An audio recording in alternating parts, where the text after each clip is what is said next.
நண்பருடைய வீட்டுக்கு நான் போக நேர்ந்தது. அந்த வீட்டில் நான் பார்த்த காட்சி எனக்கு ரொம்ப வேடிக்கையாக இருந்தது. அந்த வீட்டில் இருக்கிற குழந்தை உட்கார்ந்து கொண்டு என்னமோ மேஜையிலே எழுதி கொண்டிருக்கிறது. அம்மா, குடிப்பதற்கு தண்ணீர் கொண்டு வா என்று சத்தமாக அம்மாவை கூவி அழைத்தது. அந்த தாய் குடிப்பதற்கு தண்ணீர் கொண்டு வரவில்லை, வேற ஏதோ ஒரு வேலையாக இருந்தார். திரும்ப ஒரு முறை கத்துகிறது, கோபமாக கத்துகிறது. நான் கூட அந்த குழந்தையை பார்த்து கேட்டேன், உனக்கு குடிக்க தண்ணீர் வேண்டும் என்றால் நீ போய் எடுத்துக்கொள்ள கூடாதா? ஏன் இப்படி அம்மாவை கூப்பிடுகிறாய்? அந்த குழந்தை சொல்லுகிறது, அதை விட அவளுக்கு வேற என்ன வேலை என்று கேட்கிறது. என்னாலே புரிந்து கொள்ள முடியவில்லை. தன்னுடைய ஒரு சின்ன வேலையை கூட பிறர் செய்து தர வேண்டும் என்ற மனோபாவம் எப்படி வளர்ந்தது, ஏன் வளர்ந்தது? வாழ்க்கையில் முன்னேற விரும்புகளுக்கு நான் சொல்லுகிறேன், உங்களுடைய பெருவாரியான வேலைகளை நீங்களே செய்து கொள்ள பழகிக்கொள்ள வேண்டும். சக்கரவர்த்தி ராஜகோபாலாச்சாரியார் ராஜாஜி அவர்கள் பெரிய தலைவராக இந்தியாவிலே விளங்கியவர். அவர் எப்போதும் தன்னுடைய துணிகளை கூட தான் துவைப்பதையே விரும்பி இருக்கிறார். இதை எதற்காக சொல்லுகிறேன்? மகாத்மா காந்தியடிகளை போன்றவர்கள் தங்கள் வேலைகளை இன்னொருவர் செய்வதை விரும்பியதே இல்லை. நான் ஒருமுறை ரயில்வே நிலையத்திலே முத்தமிழ் காவலர் கியாபி விஸ்வநாதன் அவர்களை வரவேற்பதற்காக போயிருந்தேன்.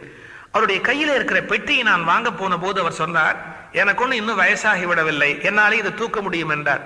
இதை சொன்ன போது அவருக்கு வயது 80. நீங்கள் யோசித்து பாருங்கள், தன்னுடைய வேலையை தானே செய்து கொள்ள வேண்டும் என்று விரும்புகிறவர்கள் முதுமை அடைவதே இல்லை. முதுமையில இருந்து விலக விரும்புகிறவர்கள் முதலில் தெரிந்து கொள்ள வேண்டிய விஷயம், தன்னுடைய வேலைகளை தான் செய்து கொள்வதில் சந்தோஷப்பட வேண்டும், இன்னொருவரை எதிர்பார்க்க கூடாது. இதற்கு நேர்மாறாக ஒரு நிகழ்ச்சி சொல்கிறேன். நான் ஒரு 4-5 திருமணமாகாத நபர்கள், பேச்சுலர்ஸ் என்று சொல்வார்கள் அல்லவா, அவர்கள் இருக்கிற ஒரு அறைக்குள்ளே போக நேர்ந்தது. ஒரு முறை ஒரு அவசியமாக அந்த அறைக்குள்ளே போக வேண்டியது. அங்க இருந்த துர்நாற்றம் அப்படியே குமட்டுகிறது.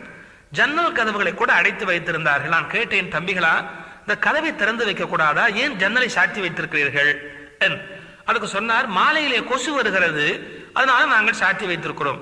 தம்பி, மாலை 6 மணிக்கு தானே கொசு வருகிறது, காலையில் திறந்து வைத்தால் என்ன என்று கேட்டேன். ஆமா, அதை சாயங்காலம் யார் சாத்துறது அப்படின்னு. காலையில் திறந்து மாலையில் கதவு சாத்துவது இவர்களுக்கு ஒரு பெரிய வேலையாக தெரிகிறது.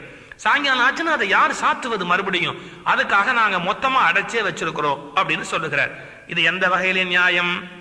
கொஞ்சம் சோம்பல், தன்னுடைய வேலையை தானே பார்த்துக் கொள்வதில் ஆர்வம் இல்லாமை, இவையெல்லாம் முன்னேற்றத்துக்கு தடையானவை.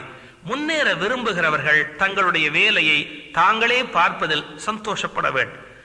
ஆப்ரஹாம் லிங்கன் அவர்களை பற்றி ரொம்ப பெருமையாக சொல்வார்கள். ஆப்ரஹாம் லிங்கன் தன்னுடைய ஷூவுக்கு தானே பாலிஷ் போட்டுக் கொள்கிற வழக்கமுடையவர். அவர் அமெரிக்காவினுடைய ஜனாதிபதி என்ற உயர்ந்த நிலையில் இருந்த போது கூட அவருக்கு நேரம் இருக்கிற போதெல்லாம் தன்னுடைய ஷூவுக்கு தானே பாலிஷ் போட்டுக் கொள்கிற வழக்கம் அவருக்கு உண்டு. ஒரு முறை வேறு ஒரு அரசு அது பதவியில் இருக்கிற ஒரு பெரியவர் அவரை சந்திப்பதற்காக வந்திருக்கிறார். அப்படி வந்திருக்கிற போது ஆப்ரஹாம் லிங்கன் தன்னுடைய ஷூவுக்கு பாலிஷ் போட்டுக் கொண்டிருந்தார். உடனே அவர் ரொம்ப ஆச்சரியப்பட்டு கேட்கிறார், என்ன உங்க ஷூவுக்கு நீங்களே பாலிஷ் போட்டுக்கிட்டு இருக்கிறீங்களே, உங்க ஷூக்கு நீங்களே பாலிஷ் போடுறீங்களே என்று வியந்து கேட்டார். ஆப்ரஹாம் லிங்கன் நிமிர்ந்து பார்த்து கேட்டார், நீங்கள் யாருடைய ஷூவுக்கு போடுவீர்கள் என்று கேட்டார்.